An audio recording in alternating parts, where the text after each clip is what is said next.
কঠিন শিলাময় পর্বত যেমন বায়ুর দ্বারা কম্পিত হয় না, তদ্রূপ জ্ঞানীজন নিন্দা বা প্রশংসাতে বিচলিত হয় না।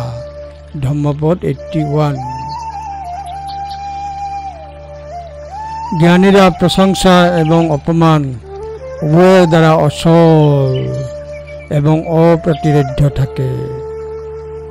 জ্ঞানীরা জীবনের সমস্ত পরিবর্তনের মধ্যে অবিচল থাকে, দৃঢ় পাথরের মতো যা বাতাসের ধাক্কা সহ্য করে অচল থাকে।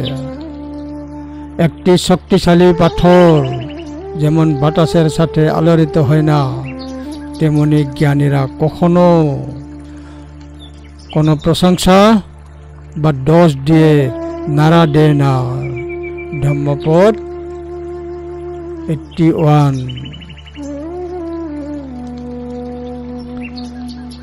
ছেলে যথা এক ঘন বাতেন ন সমীরতি এবং নিন্দা প্রশংসাসু ন সমিন্ন ঝন্তি পণ্ডিতা। ধম্মপদ 81।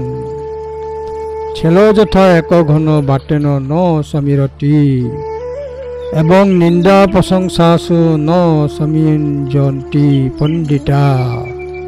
ধম্মপদ 81।